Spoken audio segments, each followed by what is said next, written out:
Halo teman-teman all shopper ya, terima kasih ya sudah membaca tulisan saya di Facebook tentang seberapa pentingkah kita menggaji diri kita sebagai owner ya.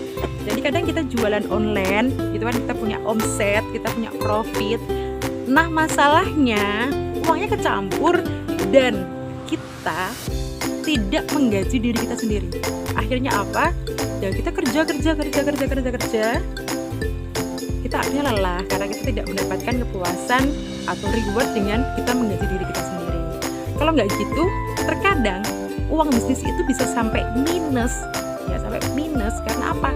Kita sering pakai uang bisnis untuk kepentingan pribadi, untuk kepentingan keluarga kita. Ya, dicomot dikit untuk kebutuhan dapur, ya dicomot dikit buat anak, ya dicomot dikit buat apa? Akhirnya apa? Bisnisnya tidak berkembang, ya. Bisnisnya tidak berkembang. Jadi ada beberapa manfaat ketika kita menggaji diri kita sebagai seorang owner. Yang pertama, ketika kita menggaji diri kita sebagai seorang owner, misalnya katakanlah 3 juta, katakanlah 3 juta. Nah, ya udah 3 juta ini kita ambil, kita hidup dari 3 juta ini, nggak boleh lagi mencomot-comot ini. Kita harus latihan disiplin. Nah, disiplin inilah yang berat. Bahwa istiqomah memang berat. Kalau yang ringan namanya adalah istirahat, ya seperti itu. Jadi di sini kita harus belajar memisahkan uang, ya. Kita harus menghargai diri kita sendiri dengan menggaji owner. Ada pertanyaan, Mbak, kok menggaji owner sih? Uang usaha kita masih kecil kok, gitu kan? Nah, usaha kita masih kecil kok. Kita nggak bisa menggaji diri kita sendiri. Yang penting tuh usaha jalan dulu. Nah, ini kebiasaan-kebiasaan seperti ini yang memang perlu kita perbaiki. Nah, kita tentukan dulu gaji owner berapa. Kalau tadi di awal saya sebutkan 3 juta per bulan. Itu sebenarnya kita tentukan dulu angka cukup kita berapa. Misalnya ya, kita tulis dulu dalam 1 bulan living cost kita berapa. Nah ini terkadang kita itu bukan lupa, kita tuh malas buat mencatat ya. Pengeluaran pribadi, pengeluaran keluarga sebulan itu berapa. Nah, coba teman-teman mulai sekarang mencatat. Kita catat per bulan itu living cost kita berapa. Nanti yang ketemu sebulan, 2 bulan, 3 bulan, bulan ketiga sini ketemu, oh sekitar 3 juta. Nah di sini bisa nggak usaha kita ini menghasilkan minimal 3 juta untuk menggaji kita di luar uang untuk membesarkan usaha. Nah harus kita pisah. Jadi minim usaha kita bisa mencukupi kebutuhan kita 3 juta katakan.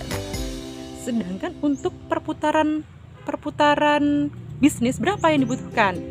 Katakanlah 7 juta. Katakanlah 7 juta ya. Yang 3 juta buat nambah barang katakanlah. Yang 2 juta ini untuk menambah sarana prasarana. Jadi kita boleh jualan online, kan hanya kirim paket, Mbak. Tapi apakah kakak tidak mau punya toko offline? Apakah kakak tidak mau punya distro atau lapak walaupun online tapi bisa dikunjungin orang? Kan lebih keren gitu kan ya. Bukan keren-kerenan sih, cuma kita ada goal seperti itu gitu ya. Kita ada goal seperti itu. Jadi 3 juta misalnya 3 juta untuk gaji owner, 3 juta untuk modal, kembali modal lagi untuk nambah modal, yang 2 juta buat surprise katakanlah seperti itu. Nah, berarti dalam sebulan kita butuh income itu 8 juta. Nah, ini yang perlu kita bahas. Bagaimana cara mendapatkan income itu 8 juta. Nah, dari sini teman-teman. Jadi dari mana? Tadi kita dapatnya dari angka dulu, dari mencatat dulu. Kebutuhan kita berapa sebenarnya? Ya, kebutuhan kita 1 bulan itu berapa? Kita sudah ketemu, kita juga merencanakan kebutuhan bisnis kita itu sebulan berapa. Nah, ini yang jarang kita benar-benar cermati. Kebutuhan bisnis kita itu sebulan berapa, kebutuhan kehidupan pribadi kita itu sebulan berapa. Ini yang perlu kita tulis dulu, kita selesaikan dulu kasusnya ini ya. Misalnya dalam 1 bulan kebutuhan keluarga kita, kebutuhan pribadi kita ini sebulan 3 juta. Oke, itu angka cukup. Kebutuhan bisnis kita itu berapa sih? Teman-teman harus tahu.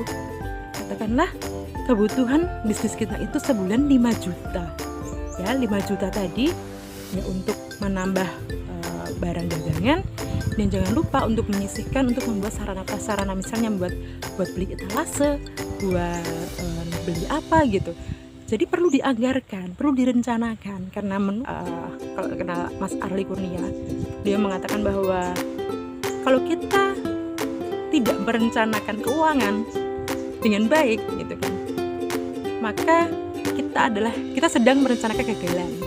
Jadi kalau kita tidak merencanakan keuangan, maka banyak uang yang mengalir di luar rencana kita, dan semakin banyak uang yang mengalir di luar rencana kita, maka keuangan kita menjadi tidak sehat.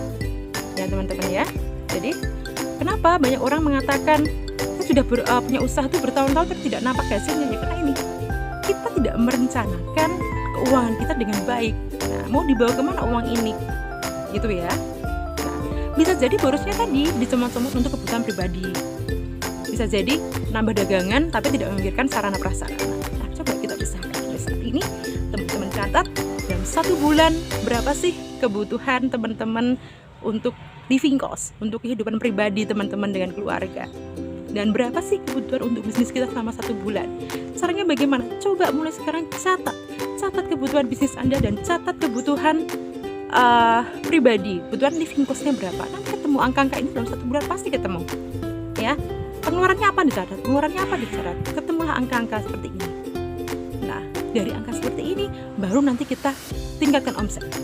Terkadang kita kebalik, kita meningkatkan omset dulu tapi ambiar dalam pengelolaan keuangan ya. Kita sering terbalik, kita meningkatkan omset dulu tapi ambiar dalam mengelola keuangan. Akhirnya apa? Kelihatannya kirim paket banyak, transferan banyak, tapi nggak tahu uangnya kemana gitu. Jadi sering banget kita comot untuk kebutuhan pribadi, kebutuhan keluarga. Akhirnya apa? Bisnis tidak berkembang. Atau kalau enggak, kita jor-joran di bisnis tapi apa? Kita merasa lelah karena kita tidak dapat reward, tidak dapat digaji. Nah, mulai sekarang ayo teman-teman, kita bersama-sama. Saya tidak menggurui di sini. Saya menempatkan diri saya sebagai teman-teman sesama perempuan, sesama all shopper. Mari kita mencatat kebutuhan kita berapa. Kita ketemu katakanlah 3 juta untuk kebutuhan pribadi, 5 juta untuk kebutuhan bisnis, berarti kita butuh income 8 juta. Kita butuh income 8 juta untuk tadi, 3 juta untuk pribadi, 5 juta untuk bisnis. Ya, jadi seperti itu. Kalau tidak begitu, bisnis kita tidak akan berkembang.